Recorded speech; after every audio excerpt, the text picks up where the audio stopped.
This is the Lakin Chronicles Road to Recovery podcast with addiction recovery specialist Dr. Greg Lakin.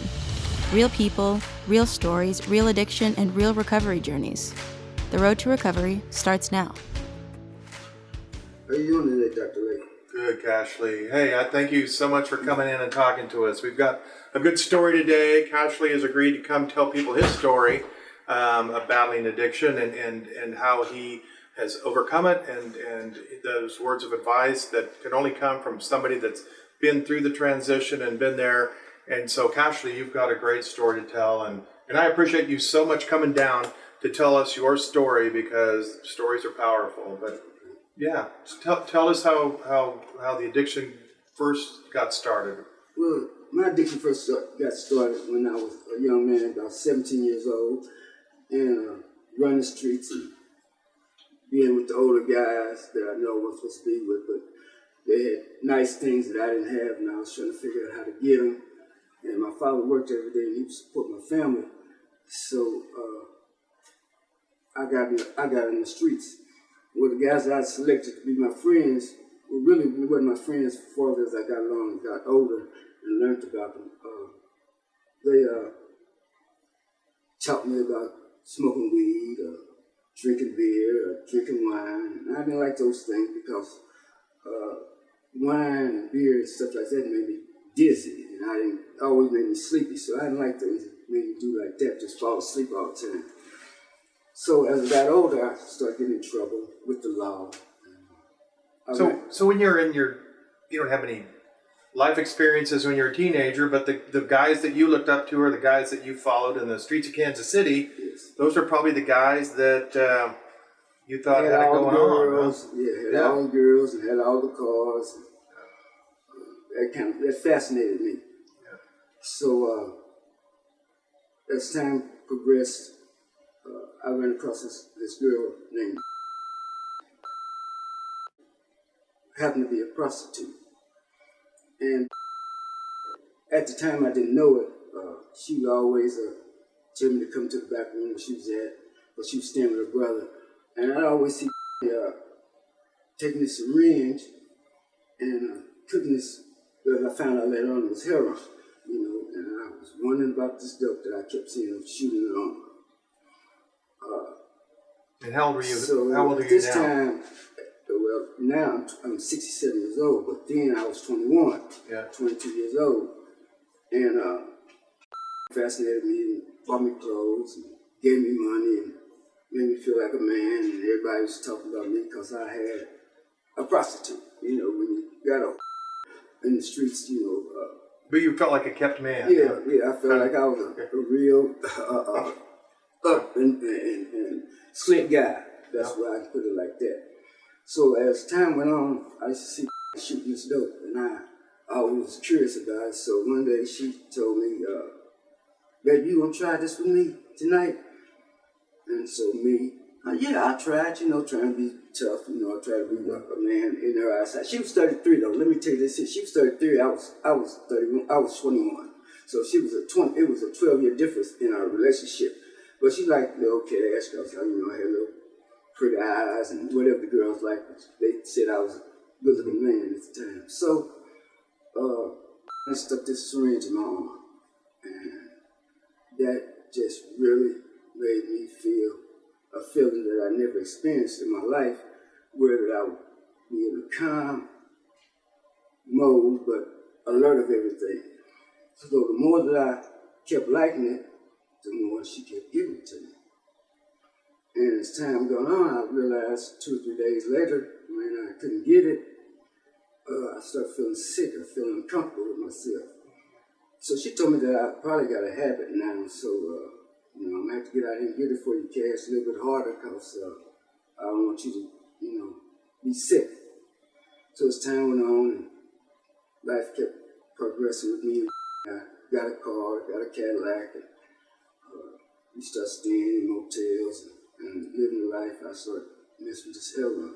So you had to become a dealer then, didn't you? Well, later on, it progressed to that. But as I was growing up, still learning the ropes about drugs, you're always going to get beat and mess over the first 2 or 3 times, and that went along with this heroin habits that I had found it, being introduced to.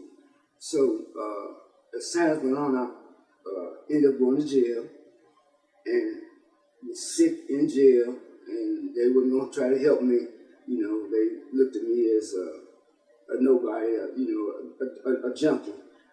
That's what they called it back then. So I got out of that life, you know, got back home, went home, stayed with my mom. She was upset with me because of that. And I still was chipping, that's what you call it, chipping when you sneak and do it and you try to let everybody don't think that you know what you're doing, getting high, but she catches me lying in the chair and waking me up and being mad at me and disappointed. You know, I was disappointed to my mama. So as my life got harder, I started going to jail more.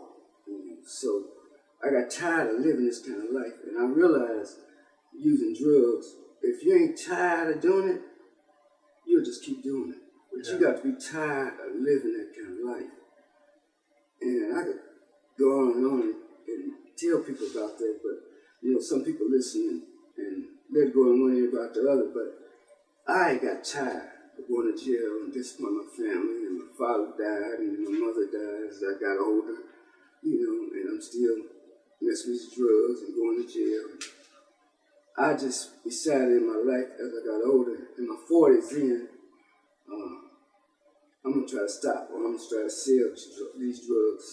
So you really, the first time you shot up, you knew you'd never felt anything like this. So never felt nothing like that before in my life, and it made me feel really good inside. A feeling that I can tell you, I can give you an example, like you sitting on a cloud and just floating. Okay. And not a care in the world. Not a care in the world, don't have no pain, don't have no, you know, it's nothing like it. You can smoke cigarettes, cigarettes taste good, and you nod, and, you know, you feeling, your body feeling good. But it's the devil, you know, because the more you use, the worse you got, the more you got sick, the worse you got when you didn't have it. You know, and I just got tired of living like that. It's an expensive habit. What were you spending in a day? Oh, $200 and $300 a day. Had to have it. You know, me and Bonnie got in trouble several times, arguing, going to jail, fighting because she had the money and, you know, all little different things of the street life. But as I got older, you know, like I said, you have to be tired. If you're not tired, you'll keep coming back and keep coming back, and you get old like me, getting old. I'm 67 now. But it took you 20 years to just get 20 years tired enough. To get tired of people looking at me and trusting me, and I disappoint them. And then when you disappoint people, when you go to jail, it really makes you find out who really loves you in your life. Because don't nobody be there but family. And then family gets tired because you didn't cheated them and disappointed them so much that they don't have no trust in you. So, messing with drugs is not a good thing, but I understand the way that the world is now, that people have problems, but don't get addicted to it, because it will really change your life, your love, your feelings about other people. It's a bad thing, but like I said, I got tired of living like that, and I got with a counselor that I got right now. His name is Larry Smith. That really knows how to talk to me and points me in the right direction. And I really feel good about this clinic that I'm going to now. I've been here for about 3 years now, and I'm proud of myself. You know, I'm proud of, I can talk to him about anything. You know, he doesn't, yeah, Larry's amazing. He doesn't make you feel bad. He doesn't judge. He doesn't judge you. No. He's just a good guy, you know. But you have to have it in your mind, in your heart, to be tired. And that's the only key thing that I can tell anybody that wants to listen about changing their life. You have to be tired of living like that, because it's a terrible world that you live in. When you're lying and cheating and beating people that you really care about, but don't care, the drugs got you where you don't care. You know, you just got to have it, and it's not good for anybody. And then when you're using drugs, you never find out about your health. See, as I got older, I never thought about my liver. I had hepatitis C. I didn't know that. I had high blood pressure. I didn't know that. The heroin hid all those things for me until I got here to the clinic and they gave me tests and I found out that I had some bad problems. And I took the medicine and I don't have it anymore, thank God. But well done. if it wasn't for me coming here, I probably would have died, because the drugs hide the pain. Yeah. And, well, I've had people come in thinking they're in withdrawals, and turns out their blood sugars are 400. They didn't even know they were diabetic, or they, they had kidney infections, or all kinds of different things. But the drugs hide it. Yeah. They hide it, and I just thank God that somebody's here to help me. Don't judge me, just accept me as I am. But you have to be tired. That's the key to it. And then what was it that Larry said to you? Like you said, he's never. I mean, Larry's overcome a lot too, Lord knows. But what was it that really resonated or connected with you that you and Larry shared, perhaps? Larry used to always say, just don't worry about it, Cash. Just be yourself and hold your head up. Don't look down on yourself, because there's a lot of people worse than you. There's a lot of people worse than me, and Larry's in a wheelchair. So he really understands the disappointment, the hurt, and the pain, and people, messing over you that when you try to do right. So, I guess we connect because of I lost my mom and my father, and then I lost my sister not too long ago. There's this coronavirus that's out here. Mm-hmm. About 2 weeks ago, I lost my sister, and he was there for me, he held my head up, I didn't be truthful with anybody that wants to know. I cried, about losing my sister. I never thought that I'd, have those kind of feelings, but, missing her and drugs, missing the times that I could have had with my sister. The drugs kept us apart because she was a good girl and never did anything wrong, but she still loved her brother. And I got one sister left, and one thing she told me that really made me feel good after all my parents, after all my brothers and sisters died, it's only just me and Brenda now. And she said, I said, Brenda, I'm glad she said, Junior, I'm glad you're the one that's here with me. Of all my brothers and sisters, she told me she's glad that I'm here. That really touched me, for my sister to tell me that, because I always thought that I was a bad sheep. But she said, Junior, I'm glad you're here. And it really brought tears in my eyes, because I've always been the bad guy in my family. So I'm talking to him, getting kind of weak now, I'm kind of tearing up now, just thinking about it, because my life wasn't good. Drugs really took me to bad places. But I thank God for the people that care about me. I really do. Well, and so between Larry and you realizing that you're worth it and that you're building up your self-esteem and thinking about your future and the future rather than just dwelling on the past. I mean, you've made you're doing great. The things that's going on in the world right now, the coronavirus, and people learning about getting along with other people, this racial discrimination thing that's going on, you really don't know, because people are being confused, and this virus got people where they don't wear masks, and some say wear masks, some don't say wear masks, and life is too precious now, and plus the problems that I already got, and then you got to worry about, does this person have this virus, or does this person, can I have to stay in the house, and it's kind of rough, but yeah. I thank God that I got some people that have really looked out and had my back. So yeah, and a lot of people, I mean, certainly COVID-19's on everybody's mind, and Black Lives Matter and protests and all that stuff, and yet opioid addiction hasn't gone away. If anything, it's gotten worse. Yeah, it got worse. Yeah. And so I feel like addiction's taken a back seat. It's killed more people and will continue to kill more people than COVID ever will. Yeah. You know, but I know it's not on people's mind as much as it used to be. But I'm certainly impressed with your story and the fact that it's never too late. And you and your sister, I mean, you've made her proud, and you are helping others. You know, I looked, Dr. Lakin, and I was thinking about this drug, this opiate, these poppy seeds, and when I read, you know, because I like to read now, and I ask questions and want to know.